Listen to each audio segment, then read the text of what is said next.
नमस्कार दोस्तों, स्वागत है एक बार फिर आप सभी का सनातन ज्ञान में। आज का वीडियो बहुत ही खास होने वाला है। यदि आपके घर में तुलसी जी है तो आपको ये वीडियो अंत तक जरूर देखना चाहिए, क्योंकि कुछ सावधानी आपको रखनी चाहिए, कुछ नियम का पालन आपको करना चाहिए, ताकि आपके घर में तुलसी जी की कृपा बनी रहे और आपके घर में माता लक्ष्मी स्थायी रूप से निवास करें।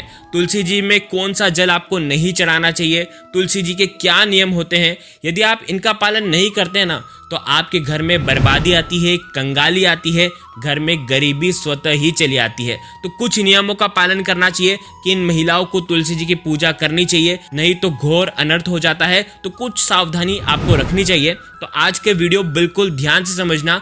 यदि आपके घर में तुलसी जी हैं, यदि आप तुलसी जी का पूजन करते हैं, तो विशेष अगर इन जानकारी के अनुसार अगर आप तुलसी जी के नियमों का पालन करेंगे तो आपके घर में स्थायी रूप से माता लक्ष्मी का वास आपके घर में होगा। देखिए, वीडियो में आगे बढ़ने से पहले कमेंट में जय तुलसी माँ जरूर लिखें और माँ तुलसी की कृपा अगर आप चाहते हैं तो चैनल को जरूर सब्सक्राइब करें। देखिए, बहुत ही विशेष जानकारी है जो सनातन धर्म में, सनातन शास्त्रों में लिखी हुई है। सबसे पहली बात, देखिए, तुलसी जी यदि आपके घर में गोल गमले में है तो धन की वृद्धि होती है। तो विशेषकर गोल गमला वाला, अगर आप चाहते हैं कि धन की वृद्धि हो तो गोल गमले में तुलसी जी रखना। यदि आप चाहते हैं कि आपके घर में वंश की वृद्धि हो तो चौकोर गमले का इस्तेमाल करेंगे। यदि आप चाहते हैं कि आपके घर में कभी भी क्लेश नहीं हो, यदि आपके घर में लड़ाई झगड़े बहुत ज्यादा होते हो, तो त्रिकोण का जो गमला आता है उसके अंदर तुलसी जी आपको रखना चाहिए। ठीक है। साथ ही साथ देखिए, यदि आपने आपके घर में बगीचे में जमीन के अंदर तुलसी जी लगा रखे हैं तो ये आपके घर में धन संपदा तो बढ़ाएगा, लेकिन साथ ही साथ चिंता भी बढ़ाएगा। तो हमेशा ध्यान रखना, जमीन के अंदर घर में आपको तुलसी जी नहीं लगाना चाहिए। नहीं तो आप धन संपदा तो आपके जीवन में आएगा, लेकिन चिंता, देखो, चिंता कभी भी हमें नहीं होनी चाहिए, क्योंकि अगर हमें चिंता होगी, हमें समस्या होगी तो वो धन कोई काम का नहीं रहेगा। तो विशेष इस बात का ध्यान रखना, यदि आपके घर में जमीन में तुलसी जी हैं तो उन्हें गमले में आप लगा लीजिए। आपके हिसाब से आपको किस प्रकार से लगाना है, आपके हिसाब से कौन से गमले में आपको लगाना है, हमने आपको बता दिया। तो विशेष पहली और दुर्लभ जानकारी, देखिए, यदि आपका कारोबार कम चल रहा है, ठप पड़ गया है, तो आपको क्या करना है, शुक्रवार के दिन आप ही के घर में जो भी तुलसी जी है वहां पर आपको कच्चा दूध आपको हर शुक्रवार के दिन अर्पित करना चाहिए। यदि आप नियमित तौर पर हर शुक्रवार, कम से कम लगातार 5 शुक्रवार भी अगर आप ये उपाय कर देते हैं ना, तो आपकी परेशानी दूर हो जाती है। माता तुलसी आपको कभी भी निराश नहीं करती है। ठीक है। तीसरी बात, गुरुवार के दिन माता लक्ष्मी को कच्चे दूध के अंदर 1 चुटकी हल्दी मिला करके यदि आप अर्पित करते हैं तो भगवान विष्णु बहुत ही प्रसन्न होते हैं। और भगवान विष्णु की मुद्रा अगर प्रसन्न हो जाती है तो इससे माता लक्ष्मी प्रसन्न हो जाती है, और माता लक्ष्मी आपके जीवन के दुर्भाग्य को दूर कर देती है और दुर्भाग्य सौभाग्य में बदल जाता है। चौथी बात, देखिए, एकादशी के दिन भगवान विष्णु को तुलसी दल हम अर्पित करते हैं, लेकिन हमें कभी भी एकादशी के दिन तुलसी जी को ना तो स्पर्श करना चाहिए और ना ही तुलसी जी में जल अर्पित करना चाहिए। तो विशेष इस बात का ध्यान रखना, हमेशा ध्यान रखना। और कभी भी गणेश जी को तुलसी जी नहीं अर्पित की जाती और ना ही भगवान शिव को तुलसी जी अर्पण होती है। तो विशेष इस बात का ध्यान रखना।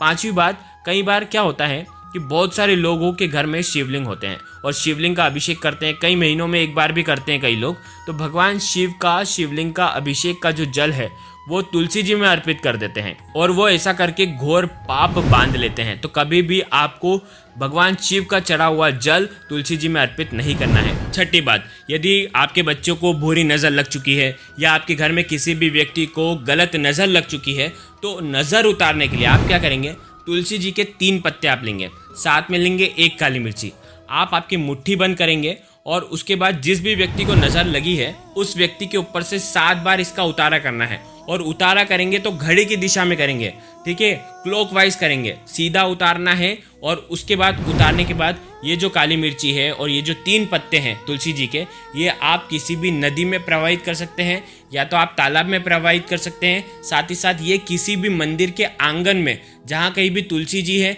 जहाँ कहीं भी देव वृक्ष है, वहाँ पर आप रख करके आ सकते हैं। आ गई आपको बात समझ में। 7वीं बात, यदि आपके जीवन में परेशानी बहुत ज़्यादा है, स्वप्न भी डरावने आते हैं, स्वप्नों में भी कुछ ना कुछ दिखते रहता है, तो आपको डर लगता है, तो आप क्या करना, आपको 1 तुलसी जी का पत्ता लेना है। ठीक है, 1, 3, 5 आप तुलसी जी के पत्ते जितने आप ले सकते हैं। तुलसी जी के पत्ते आपको तोड़ना है सूर्यास्त के पहले, और उसके बाद रात्रि में जब आप सोने जाएंगे तब आपको क्या करना है, तुलसी दल जो है वो आपके तकिए के नीचे आपको रख देना है, ठीक है। और उसके बाद आपको सो जाना है।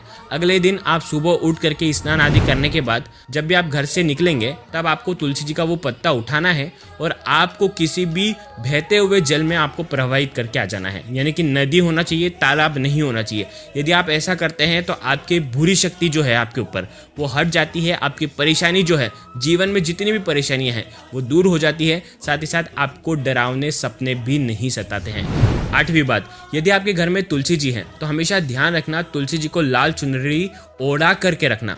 खाली तुलसी जी आपको कभी भी नहीं रखना चाहिए। विशेषकर इस बात का ध्यान रखना, अगर लाल चुनरी आप चढ़ाते हैं तो जीवन के संकट दूर होते हैं और आपके सुहाग को कभी भी कोई भी तकलीफ नहीं होती है।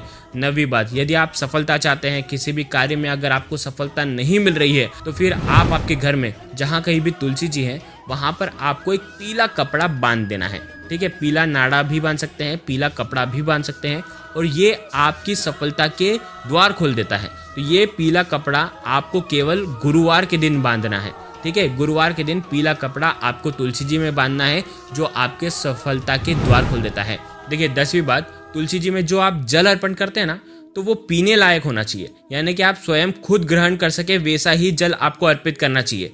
घर के मटके का जल भी आप अर्पित कर सकते हैं, घर की टंकी का जल आपको अर्पित नहीं करना है। यदि आप ऐसा करते हैं तो आपके घर में दारिद्र्यता आती है, साथ ही साथ माँ अन्नपूर्णा का वास भी आपके घर में नहीं होता है। 11वीं बात, यदि आपके घर में तुलसी जी सूख जाती है, बार बार सूख जाती है, तो तुरंत आपको निकाल करके नई तुलसी जी आपको लगा देना है। यदि सूखी हुई तुलसी जी आप घर में रखते हैं यानी कि आपके घर में दारिद्र्यता आती है और ये एक संकेत होता है कि आपके घर में संकट आने वाला होता है।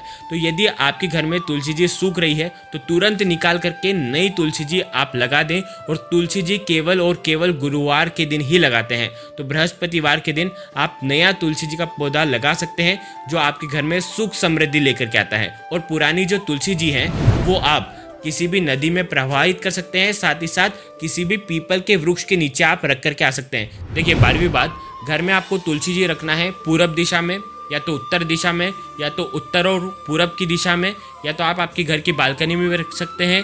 साथ ही साथ आप आपके घर की छत पर भी रख सकते हैं, या आप आपके घर के मुख्य द्वार में, जैसे आप मुख्य द्वार से बाहर निकलते हैं तो बाहर साइड में आपको सीधे तरफ आपको तुलसी जी रखना चाहिए और नियमित रूप से आपको तुलसी जी का दर्शन करना चाहिए। इससे आपके घर में कभी भी दारिद्र्यता नहीं आती है। 13वीं बात, बहुत सारी महिलाओं के प्रश्न आते हैं कि मासिक धर्म के दौरान तुलसी जी की पूजा की जाती है या नहीं। क्या महिलाएं तुलसी जी को मासिक धर्म के दौरान जल चढ़ा सकती है या नहीं? तो चलिए इसके बारे में भी जान लेते हैं। मासिक धर्म के दौरान औरतें जो होती हैं वो अपवित्र हो जाती हैं, तो इसीलिए मासिक धर्म के दौरान कुछ भी आपको धार्मिक काम कभी भी नहीं करना चाहिए। ना ही आपको तुलसी जी के दर्शन भी आपकी आंखों से करना चाहिए, ना आपकी परछाई तुलसी जी में पड़नी चाहिए। तो विशेष इस बात का ध्यान रखना, आपको ना ही तुलसी जी में जल अर्पित करना है, ना ही दीपक लगाना है, ना ही तुलसी जी के आसपास भी आपको रहना है। तो विशेष इस बात का ध्यान रखना। 14वीं बात, ध्यान रखना कभी भी आपके घर में तुलसी जी हैं तो तुलसी जी एक से ज़्यादा भी हो सकती हैं, लेकिन हमेशा विषम संख्या में ही तुलसी जी लेकर के आना। यानी कि 1 हो सकती है, 3, 5, 7 इस प्रकार से तुलसी जी रख सकते हैं।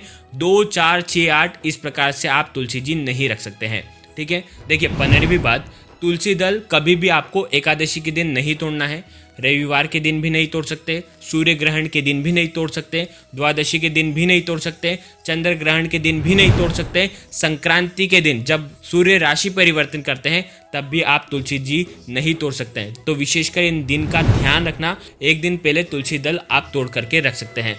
और आपको कभी भी एकादशी के दिन और रविवार के दिन तुलसी जी को स्पर्श भी नहीं करना चाहिए और ना ही जल अर्पित करना चाहिए। विशेष इस बात का भी आपको ध्यान रखना है। तो देखिए आज के इस वीडियो में हमने आपको कुछ गहरे रहस्य सनातन धर्म के अनुसार बताए हैं। बिल्कुल सही और अच्छी जानकारी हमने आप तक पहुंचाने का प्रयास किया है।